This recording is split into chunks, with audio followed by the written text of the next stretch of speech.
Hello everyone जय जगन्नाथ समस्त की पुणी थे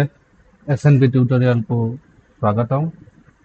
तो देखो पूर्व क्लास रे आमे देखिथिले कोन ना यूनिट विषय रे पढ़िथिले। ठीक अछि। आज एबे एई क्लास रे आमे discuss करिवा cone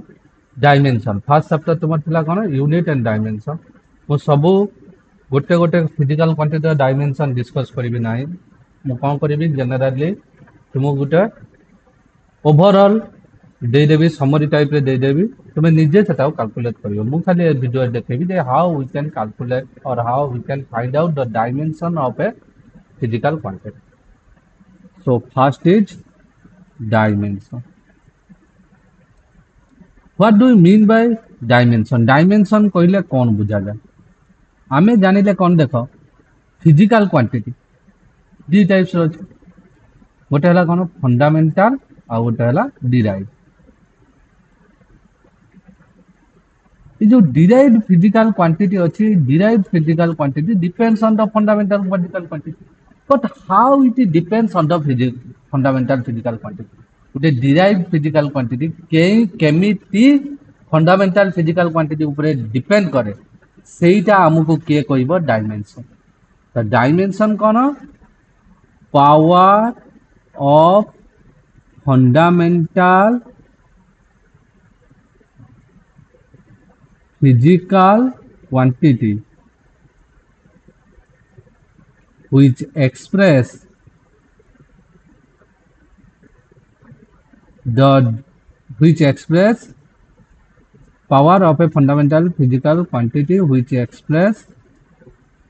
a derived physical quantity। जिते बेले आगु आगु पढ़ेबी एटा बुझी हबो किछ असुविधा नै। ठीक सेमिटा डायमेंशनल फार्मूला कोन?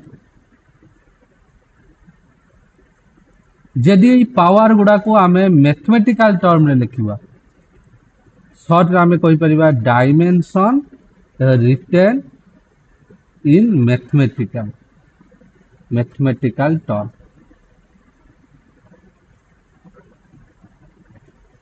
ठीक अछि ताको आमे कोन कहबा डायमेंशनल फार्मूला। तो हमर केतरा आगे देखो डायमेंशनल फार्मूला जानिबा पई बा dimension of a fundamental physical quantity जानिबा पई फास्ट हमु कोन जानिबा पड़ियो dimension of sorry dimension of derived physical quantity जानिबा पई हमकु dimension of fundamental physical quantity जानिबा पड़ियो। तेनु फास्ट लेखो dimension of fundamental physical quantity.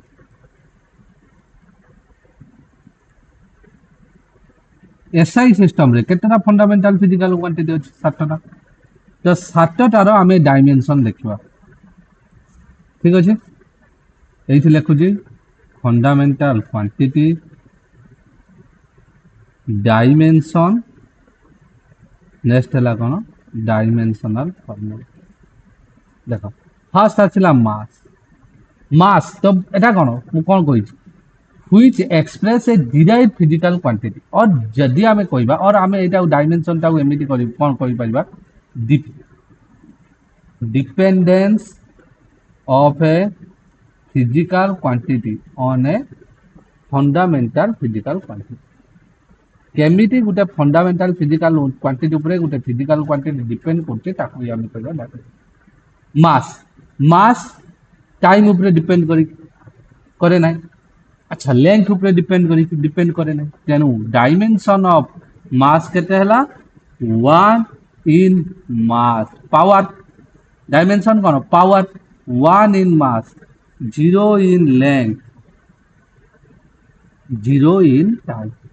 तो डायमेंशन फार्मूला ऑफ मास हला जोठी मास आसीबो ता डायमेंशनल फार्मूला हम लिखता है ता माने m to the power 1 mathematical लिखले क्लियर डायमेंशन और डायमेंशनल फार्मूला भीतर। ठीक सही बोले आसला लेंथ लेंथ डायमेंशन कोन हबो 1 इन लेंथ। डायमेंशनल फार्मूला कोन l1 सेमिटा। टाइम टाइम रहला कोन 1 इन टाइम तामाने कोन t1 सही बळे आसीबो लेट लेंथ मास टाइम पर आसे टेम्परेचर टेम्परेचर रो कोन 1 इन केल्विन आ या डायमेंशनल फार्मूला कोन k टू द पावर 1 ता माने m0 l0 t0 जोटा नाही तार पावर हला 0 नेक्स्ट करंट इलेक्ट्रिक करंट रो कोन 1 इन एम्पियर ठीक अछि a to the power 1 clear next है अमाउंट ऑफ सब्सटेंस कौन 1 इन मोल तो लिखा कौन मोल टू द पावर ठीक है लुमिनस इंटेंसिटी कौन 1 इन कैंडेला तो या भितर तुम एम्पियर पर्यंत इलेक्ट्रिक करेंट पर्यंत जी डायमेंशन अच्छे सब गुड़ा तुमको मन रखा पड़ो इजी अच्छे मास रहा एम लेंथ रहा एल टाइम रहा टी टेम्परेचर रहा के इलेक्ट्रिक करेंट रहा ए बस नेक्स्ट जीवा तो बर्तमान आम सब फंडामेंटल फिजिकल क्वांटिटी डायमेंशन जानबे बर्तमान आम डिराइव्ड फिजिकल क्वांटिटी डायमेंशन जानवा केमिति आम डिराइव्ड फिजिकल क्वांटिटी डायमेंशन बाहर कर derived physical quantity dimension and dimensional formula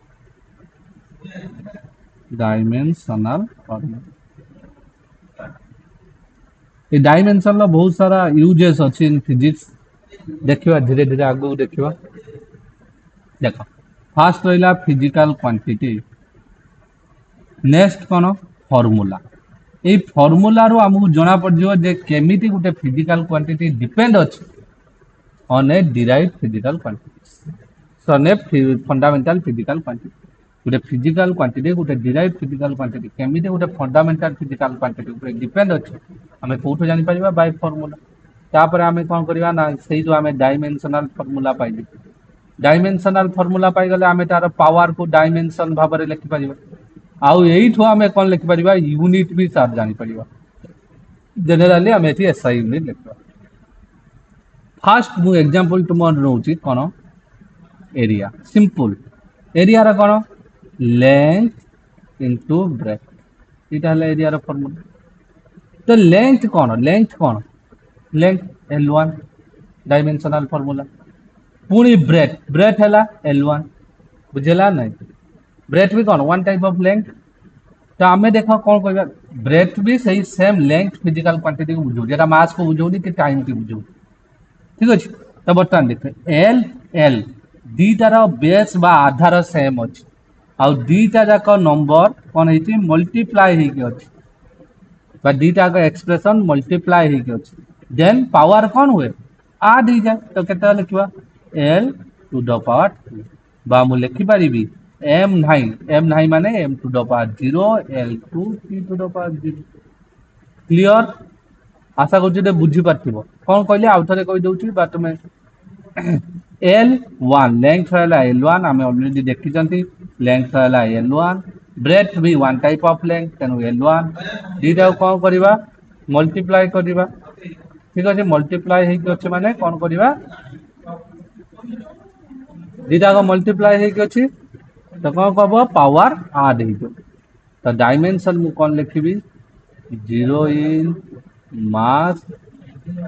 2 in length 0 in time तो यहाँ के गला मीटर स्क्वायर आउ के मास रो कौन केजी नहीं 2 इन लेंथ यूनिट कौन मीटर रो बुझेला नहीं ता माने मीटर स्क्वायर है यूनिट आशा कर बुझी पार्थिव नेक्स्ट देखा रहा नेक्स्ट देखा कौन